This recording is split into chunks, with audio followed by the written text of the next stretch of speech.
جلدی بہت جلدی سر ایک تو یہ جو وفاقی حکومت بلوچستان کے لیے قانون لے کر آئی ہے نیا 3 مہینوں تک کا ڈیٹینشن.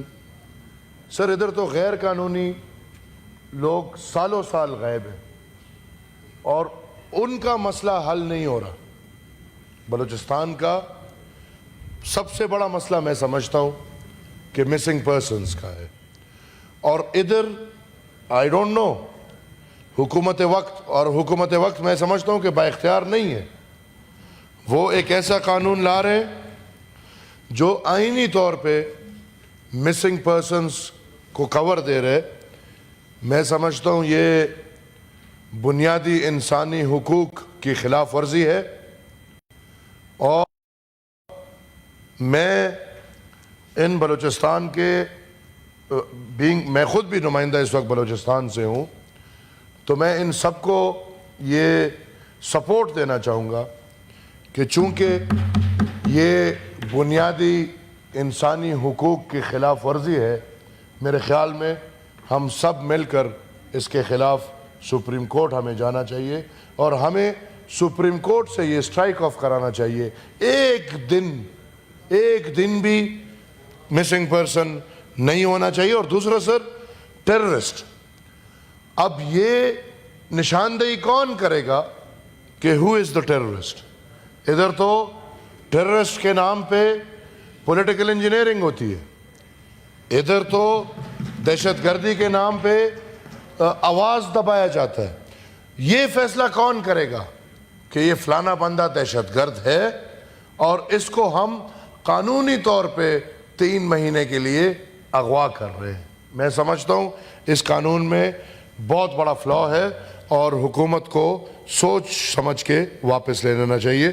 سر نیب ترامیم کی بات ہوئی, آج سپریم کورٹ سے کل سٹرائک آف بھی ہوئے, آج میرے خیال میں جو کیس آیا تھا آج سٹرائک آف بھی ہوئے. سر میں سمجھتا ہوں یہ نیب کو سٹرائک آف کر لینا چاہیے, میں یہ سمجھتا ہوں کیونکہ نیب جو ادارہ ہے اس نے آج تک باقی پاکستان کے اداروں کی طرح کوئی بھی آئینی قانونی یا پاکستان کو مد نظر رکھتے ہوئے ابرو صاحب ابھی آپ لوگوں کو بھی سن لے سر, ابرو صاحب تھینک یو, آپ سن لے باقیوں کو بھی. بلکہ نیب استعمال ہوا ہے ہمیشہ پولیٹیکل انجینئرنگ کے لیے استعمال ہوا ہے. نیب زادہ یہ چیزیں ہماری تاریخ میں ہمارے سامنے ہیں. میں سمجھتا ہوں وقت آ گیا. وہ ملک جو قرضدار ہے, قرضوں میں ڈوبا ہوا ہے, وہ ملک جو $1 ارب کے لیے ترس رہا ہے, بھیک مانگ رہا ہے, جھولی پلا رہا ہے اور وہ نہیں آ رہا, اس ملک میں یہ شاہخانہ خرچے ہم نے بابا ریٹائرڈ لوگوں کے لیے ادارے کھولے ہوئے. اسی طرح میں سمجھتا ہوں رویت ہلال کمیٹی, اگر اجازت ہو میں اس پہ بات کروں, آج تک رویت ہلال کمیٹی کا فیصلہ ٹھیک نہیں آیا. پوری دنیا عید ایک دن مناتی ہے, ہم معذرت ہے ان کا تو ان کے ساتھ رویت ہلال کے ساتھ ان کا کوئی کام نہیں. معذرت بابا سٹینڈنگ کمیٹی رویت ہلال نہیں, آپ مجھے بولنے دو. آپ بولے سر پلیز. میں یہ سمجھتا ہوں کہ اس طرح کچھ ادارے ہمارے اور بھی ہیں جو ناکام ہو چکے ہیں, جس طرح انٹیلیجنس کے ہمارے کچھ ادارے ہیں جو بالکل فیل ہو چکے ہیں, انٹیلیجنس میں ختم ہو چکے ہیں. ان سب اداروں کو میرے خیال میں وقت آ گیا ہے کہ ہم یہ شاخانہ خرچوں کے بجائے ان کو وائنڈ اپ کر کے باقی چیزوں پہ ہم فوکس کر لیں. سر ہمیں موقع دیا جاتا ہے کہ ہم چیخیں کہ مملکت خداداد میں پختونوں اور بلوچوں کے ساتھ جو سلوک ہے وہ باقی ملک کی طرح نہیں ہے. ہمیں چھوٹے بڑے مثالوں میں دیا جاتا ہے اور یہ مثال بنتے. ہم نے ریزولوشن پاس کیا, ارشد ندیم بالکل سارے پاکستان کا ہیرو ہے اور ہم سمجھتے ہیں پاکستان, وہ کسی نے کچھ دیکھا نہیں ہوتا, ورنہ آج کل کی دنیا میں ایک ملک میں 100 میڈلز جا رہے ہیں, لیکن ہم نے کچھ دیکھا ہی نہیں تھا تو 1 میڈل کے پیچھے ہم پاگل ہو گئے. میں بالکل خراج تحسین پیش کرتا ہوں, لیکن اسی وقت سر ہمارا گلہ یہ ہے کہ کیوں ہمیشہ جب بھی کوئی اچھی بات ہوگی, کوئی نیوز آئے گا, کوئی کسی کو چیریش کیا جائے گا, اس کا ڈومیسائل پنجاب کا ہوگا.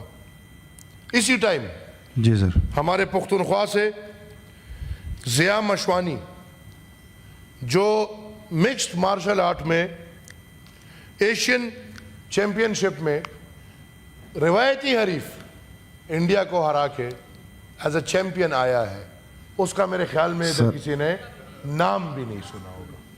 سر پختون ہے نا, احمد ولی صاحب ٹائم سر. بس آخری جی سر. سر, سر نماز کا ٹائم ہو چکا ہے سر, پلیز. سوات سے تعلق رکھنے والا عامر خان, کوئی جانتا بھی نہیں ہوگا, ٹائیکوانڈو چیمپئن ہے.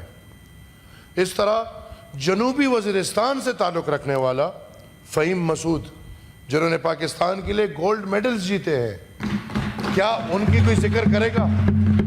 پھر ہم کہتے ہیں کہ وزیرستان والے احساس محرومیت میں کیوں ہیں؟ نہیں ہوں گے. جہاں پہ ہم دیکھ رہے ہیں کہ ایک پنجاب کا چیمپئن, اس کو حوصلہ افزائی ہو رہی ہے, اس کو انعامات مل رہے ہیں, اس کو بھائی ہر پورے دنیا سے اور پورے ملک سے اس کو انعامات مل رہے ہیں. دوسری طرف وزیرستان, سوات اور ان علاقوں کے لوگ چیمپئنز آئے ہیں, ان کا کوئی ذکر بھی نہیں کرتا.